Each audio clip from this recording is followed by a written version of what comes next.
Shalom, call her Layim La, Yahweh, Bahashem, Yahweh Shah, Bahashem, Kakudash.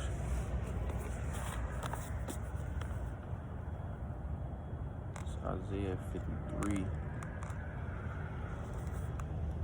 I'm going to Isaiah chapter 53. I'm going to start from verse 1.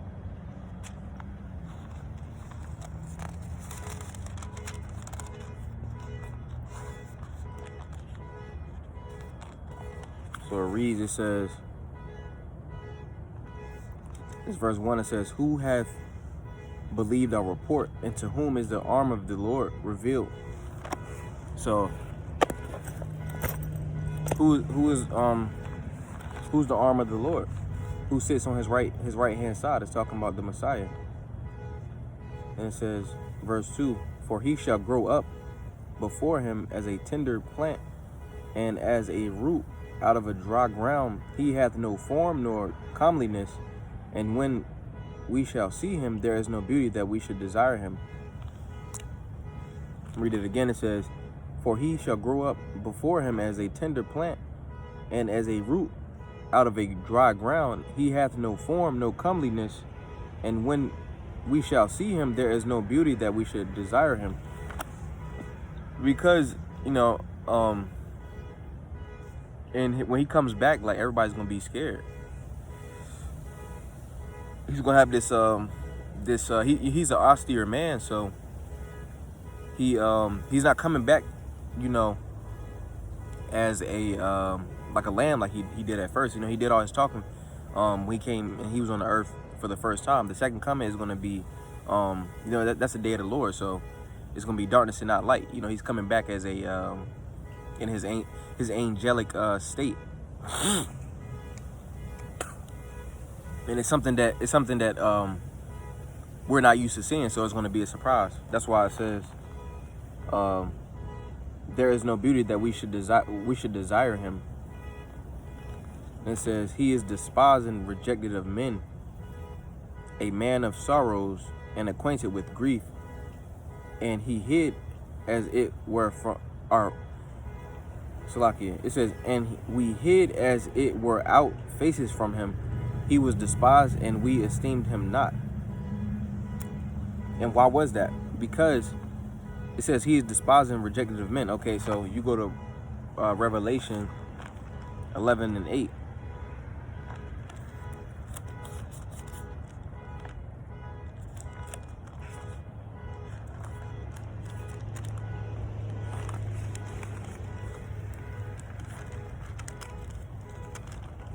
Revelation 11:8, it says, and their dead bodies shall lie on the street of the great city, which is Babylon, America.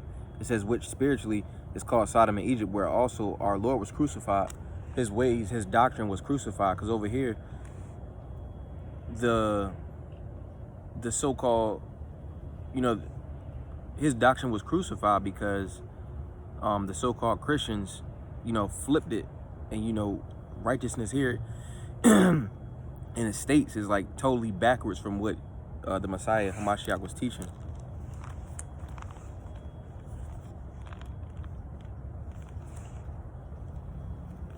It says, and that is why he it says he is despised and rejected of men. That's why he's despised and rejected of men in Babylon the Great. And since everybody follows that you know, Babylon the Great, they've drunk from that cup of wine. They got that a certain view of people in the truth, because what they think is the truth, you know, is contrary to what the truth actually is. All right. So it says, verse 4, surely he hath borne our griefs and carried our sorrows. And how did he do this? He did this on the cross. Yet we esteemed him stricken, smitten of Yahweh, and afflicted. But he was wounded for our transgressions, the cross. He was bruised for our iniquities. The chastisement of our peace was upon him, and with his stripes we are healed. Because, you know, everything they did to him back in them days was for the elect. And Lord willing, we part of that number. So then it says, It says, all we like sheep have gone astray. We have turned everyone to his own way. And why was this? Because there was that great falling away. And, you know, everybody was going after different idols and stuff until, you know, our eyes were open. So then it says, and the Lord hath laid on him the iniquity of us all. So all of Israel was going after idols and stuff, and you know that it was a lot of idols, man. So he died for the sins of truly all of Israel, but on this side it's going to be the elect. It says, he was oppressed and he was afflicted, yet he opened not his mouth. He is brought as a lamb to the slaughter, and as a sheep before his shearers is dumb, so he openeth not his mouth. Because he was stoic, man. Stoic means not to show not emotion, and to basically not, you know, express your emotion. And when he was being questioned, I think it was by the dude's name was Pilate.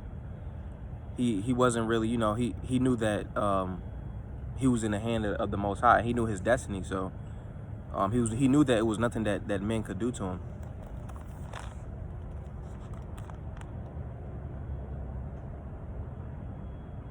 And because he was stating all the titles, you know, it's written, it says King of Jews, I think it said Lord of Lords. But yeah, it was something to that extent, which he truly is. But let me see. That's why he was being oppressed. Because again, even back then, it's nothing new under the sun. So even back then, his ways or his doctrine was totally contrary to what the Pharisees and everybody else was teaching. So everybody else, they had a you know, different beliefs. They thought that their way was right. Because you go back to Nicodemus, man. He was explaining stuff to Nicodemus, and dude is like, huh? And he was supposed to be the ruler of the Jews. So that just shows you that the ways that the world was following wasn't truly what the correct truth was, or the correct doctrine. So it says he was taken from prison and from judgment, and who shall declare his generation? For he was cut off out of the land of the living. For the transgression of my people was he stricken. Because he died for everyone's sins. That's why it says, who shall declare his generation?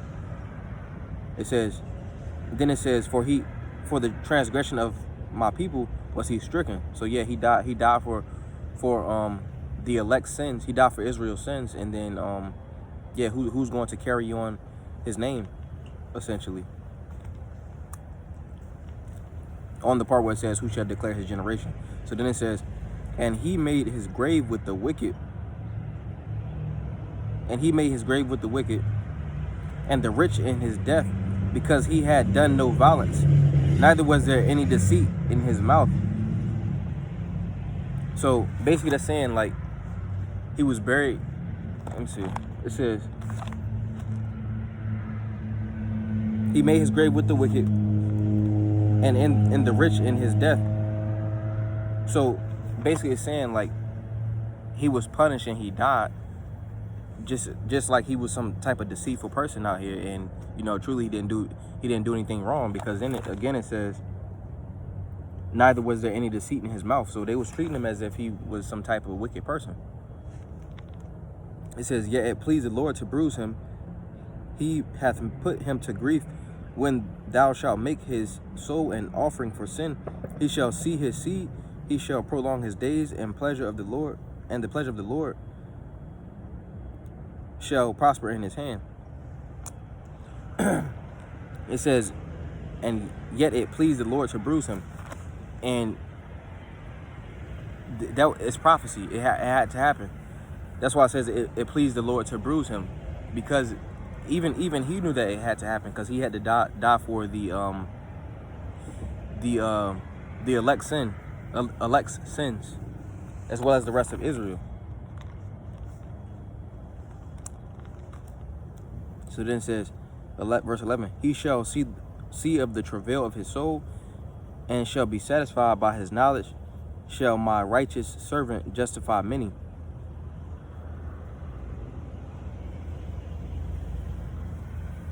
So Hamashiach Yahushua is the righteous servant, and it says justify many, because the elect is going to their sins are going to be they're going to be found blameless in front of the Most High. Yeah, they're going to be found blameless in front of the Most High. It says, for he shall bear their iniquities. And you know, everything requires every sin requires a sacrifice. So Hamashiach Yahushua was the ultimate sacrifice.